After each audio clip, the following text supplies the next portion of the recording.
we can begin, inshallah. Bismillahir Rahmanir Rahim. Alhamdulillahi Rabbil Alameen. Wassalatu wassalamu ala Sayyidil Mursaleen wa ala alihi wa sahbihi wa baraka wa sallama tasliman kathiran ila yawmiddin, amma ba'd. My dear brothers and sisters of the Slough community, we can't be with you, missing the masjid, but Alhamdulillah, from the comfort of our home, we're giving this talk here. So, inshallah, we have welcomed Ramadan. We're welcoming Ramadan, inshallah, with open arms. Allah subhanahu wa ta'ala speaks about Ramadan in a very interesting way. Allah subhanahu wa ta'ala says, Shahr Ramadan alladhi unzila fihi al-Qur'an. Ramadan is the month in which the Quran was revealed. Now, for every believer, they will understand that the Quran is one of the most important lifelines they have to the hereafter. Without the Quran, we'd be nothing. So, if Ramadan was chosen for the Quran to be revealed in, then you can imagine how great the month of Ramadan is. There is some discussion about whether Ramadan became blessed because the Quran was revealed in there, or Ramadan was chosen because it was already blessed to have the Quran revealed in there. But either way, when Ramadan comes in, there's a hadith of Sahih al-Bukhari in which the Prophet ﷺ said, as Abu Hurairah radiallahu anhu reports, that إِذَا دَخَلَ Ramadan, when Ramadan enters, there's several different things that Allah subhanahu wa ta'ala does and makes a change. Number one, He opens up the doors of paradise, makes it like an open house. Anybody who wants to come to an open house, when it's an open house, they can come in. Which means that the small bit of effort you will make during this month, inshallah, you'll be able to enter paradise. On top of that, غُلِّقَتْ أَبْوَابُ جَهَنَّمْ, closes the doors of hellfire. That means it's very difficult to enter hellfire in Ramadan. You'd have to break in. You'd have to do something really bad to get into hellfire in Ramadan. So,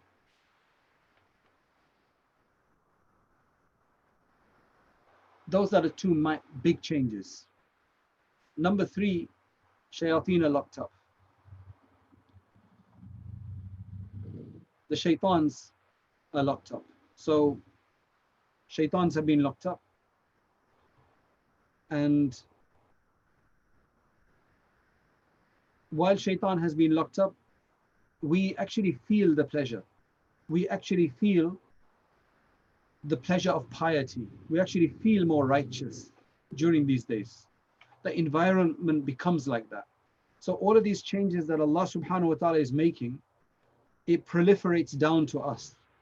So there will be people today who wouldn't fast the whole year, but they're fasting now. It's difficult for them, but they're going to fast. They want to fast. Even if they're sick, they want to fast. There's many pregnant women who will be fasting. I mean, pregnant women, it's not automatically that they don't have to keep a fast. Only if it's difficult for them, severely difficult, and it's going to have a really adverse effect on the child. Otherwise, historically, people fasted. Women fasted while they were pregnant, while they were breastfeeding. So it's not automatic dispensation as some people think. So the other thing is there's huge amount of barakah and blessing. This is the month in which so much is spent in the path of Allah. You'll see that many of you will be considering paying your zakat, which has to be done anyway, and will probably give additional charity because Allah has made it, He's made incentivize this month to such a degree that any optional worship, just giving £1 fi sabilillah, is worth similar to a fard, an obligation. And any obligation that you do, which we have to do for any practicing person, observant devotee, you have to you have to do the fara'id anyway. You're going to pray, you're going to make salat, your fara'id, you're going to fast. 70 times the reward is increased of a fard obligation. And there's so much blessing, it's just that the Prophet ﷺ is said in a hadith in the Shama'il that he was known to be the most generous during the month of Ramadan, especially when he used to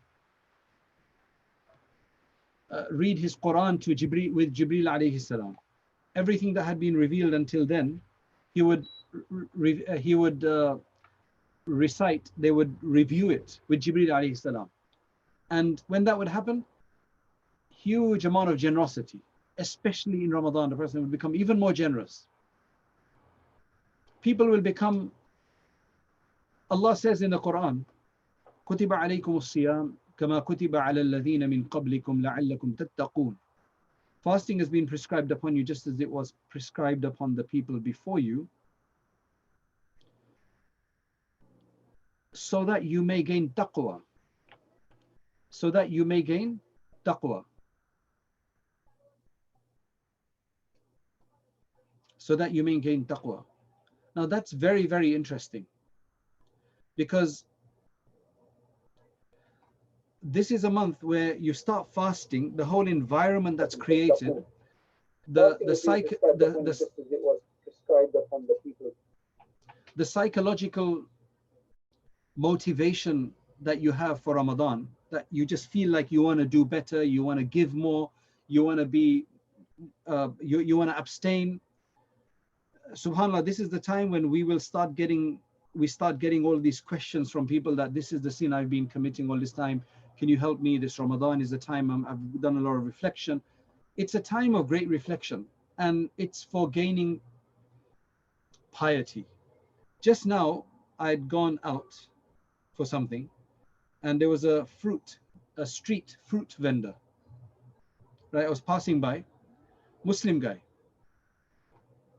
So I picked up one or two fruits, and then one, they sell those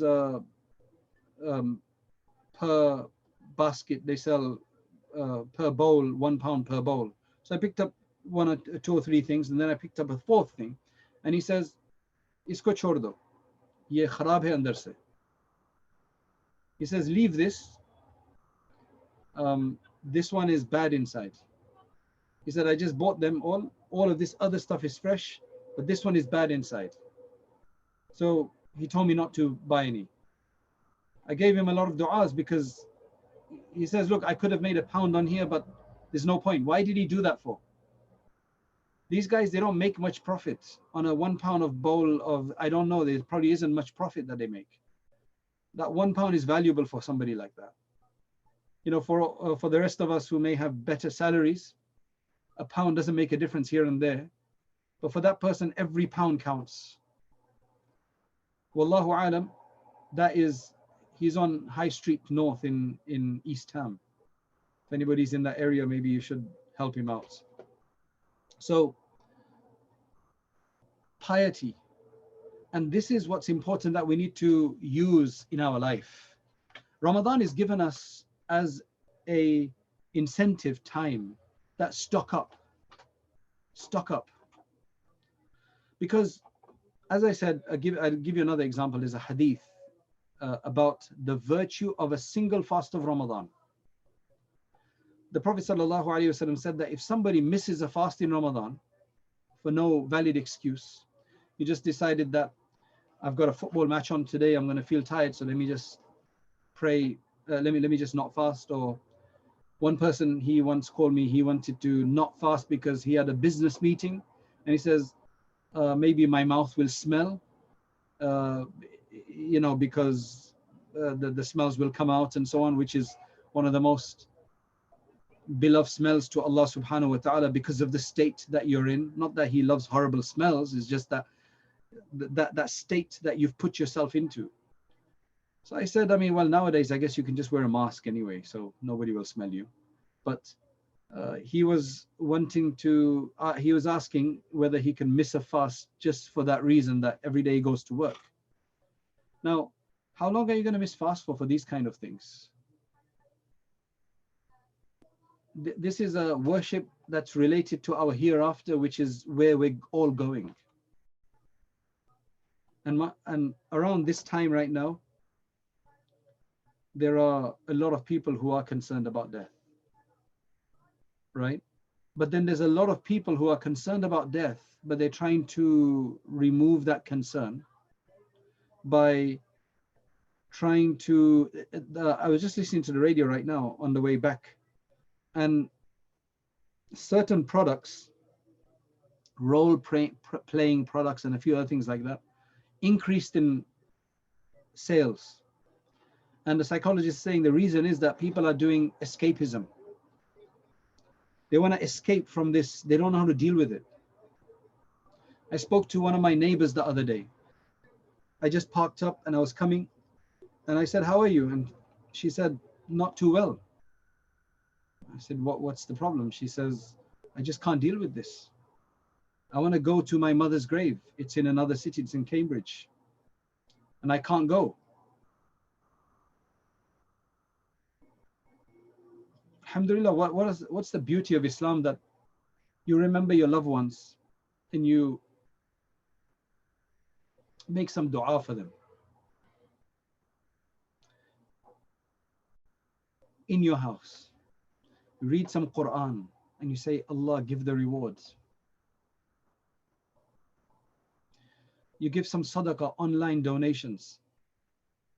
"Give the reward of this to my parents." That is so much more useful and beneficial. Because we can't go, of course, it's beneficial to go and visit graves. It reminds us of our own mortality. But when you can't, we have so many options. The Islamic faith gives us so many alternatives for every eventuality. Every eventuality.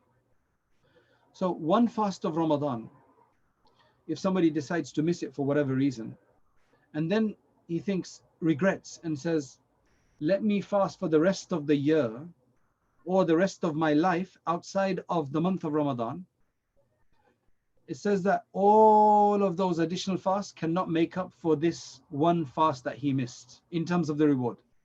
Of course, qada wise, where you have to, as an obligation, if you miss one, you keep one, that's a different thing. That's just to remove the responsibility. But in terms of the rewards and the virtue and the fadila, the psychological benefit, everything, you can't get it. Something to really think about. Why does Allah give us this month for? A lot of us have been doing Ramadan for many years. This is not our first Ramadan for most of us, I'm assuming. Maybe for some children, this is their first Ramadan.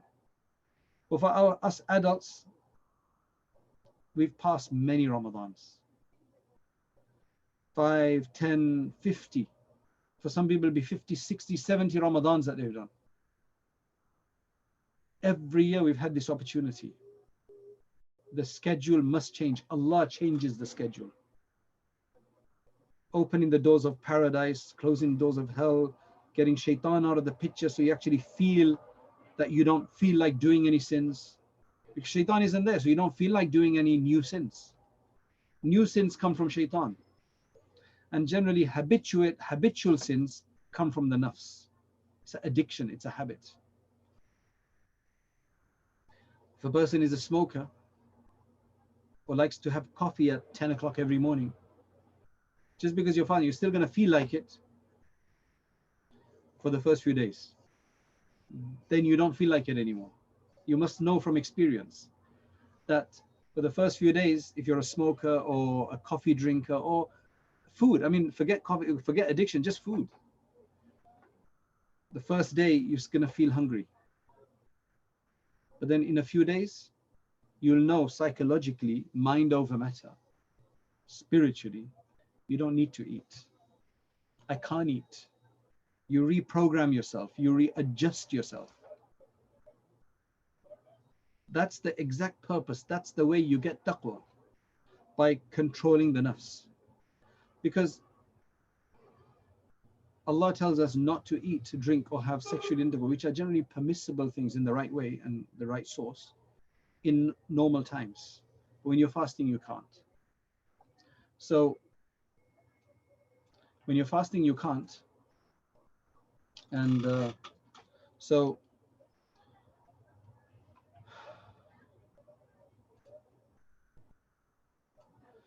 when you're fasting, you can't. So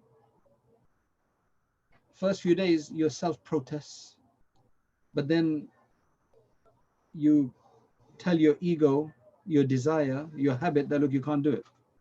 So with anything, a habit is formed by doing something repetitively, and a habit is destroyed by abandoning it repeatedly.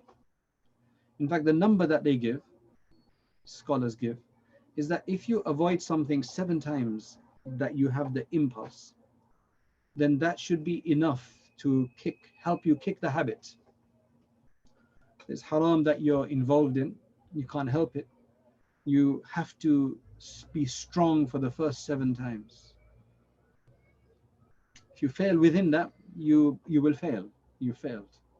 But if you go within 7, then inshallah, it will be really, really useful to kick the habit. And Ramadan is the time to do that.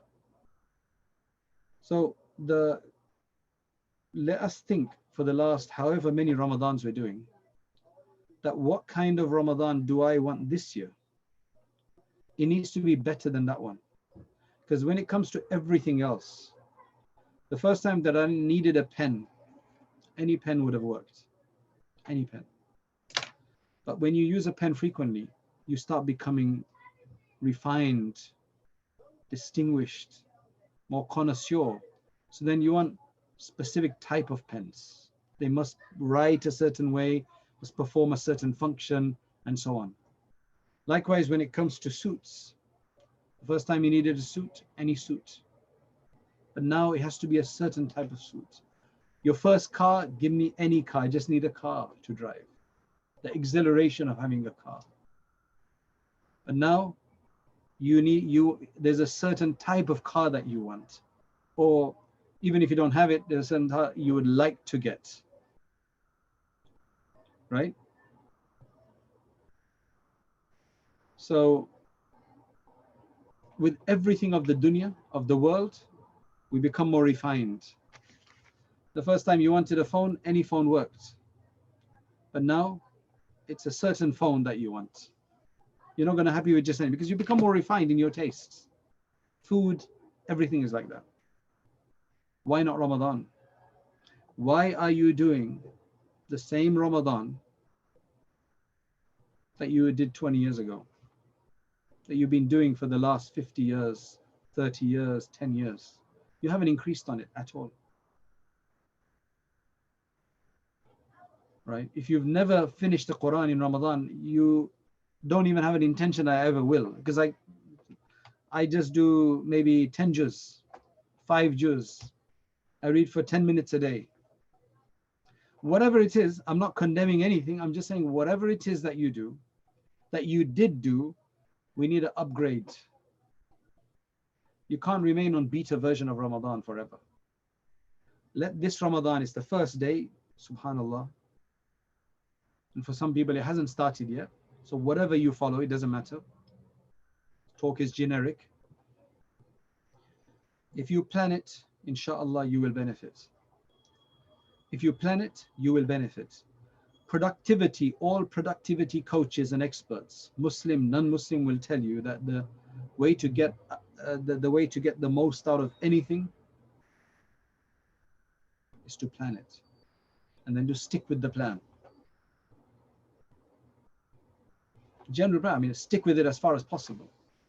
Because we know, alhamdulillah, nowadays a lot of us are working from home. They don't have to go out, so the time for commuting is, mashallah, the time for commuting is saved. You're at home, so there's a lot more time that you can use. This Ramadan, you should actually be more productive than you've ever been before. Don't be like that person who lives close to the masjid, and the only salat that he's been coming to the masjid for for the last 30, 40 years is Jummah. Is no intention of coming to any more salats, even though he lives a 2-minute walk away from the masjid, and others envy his position, envy his location. They would want to be in that place. They drive to the masjid. It's just an example, just an example. Think about our life, how we've been for the last however many years, because every moment brings us closer to our death, which is going to be the ultimate showdown, no doubt, no doubt. Death is the ultimate showdown. For us, it's a huge life afterwards. Paradise or hell is available there. It's a huge life. This is just temporary. If you think this life is long and so occupying and so engrossing, the hereafter is a bigger life. It's an infinite life. It's a longer life. And everything that we do here is going to have an impact on that. And I believe that that's why Allah gives us this opportunity of Ramadan, so that if you look at, if this is Ramadan, right? And if you put your Iman level between 1 to 10, right? So Iman level 1 and Iman level 10, right? Strong. Let's just imagine that our level outside of Ramadan for some people is 3 or 4. They're not up there, or 4 or 5, whatever it is, or 6 or 7, whatever it is. Let's just take somebody who's at level 3. They're fluctuating between level 3 and 4.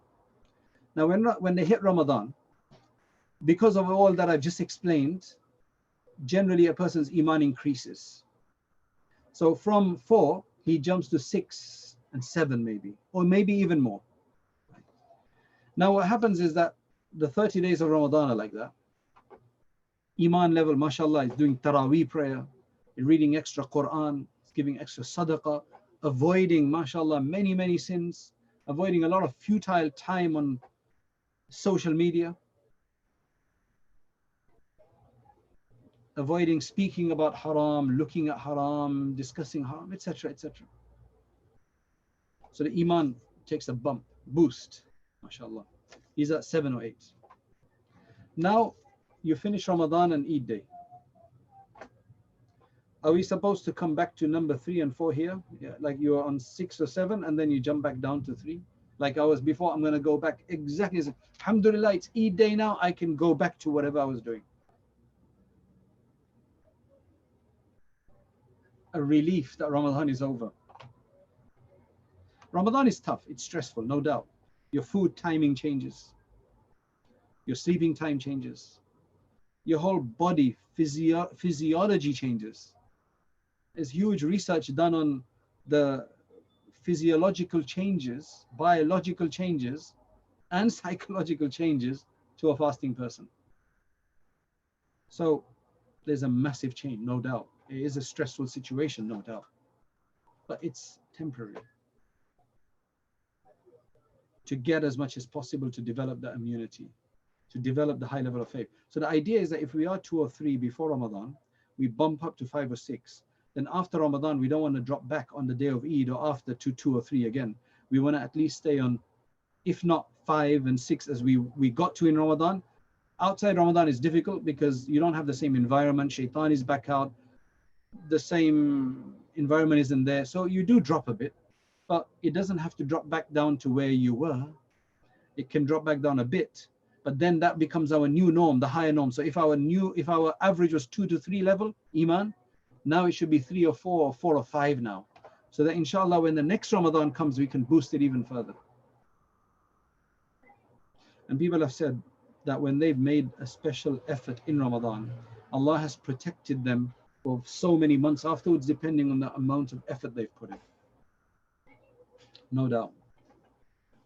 I've got several other lectures in detail about Ramadan and related matters that I would suggest, because we've only got a short amount of time here, that you go and listen to on zamzamacademy.com.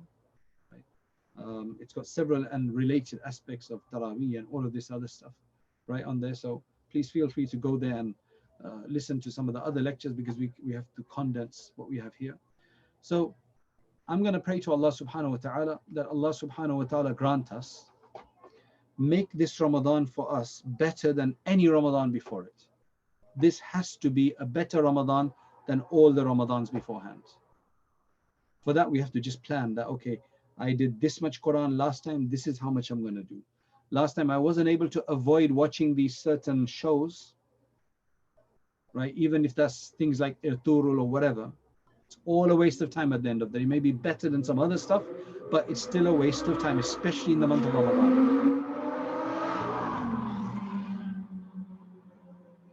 That's on the main street. Somebody's getting frustrated and just driving down fast.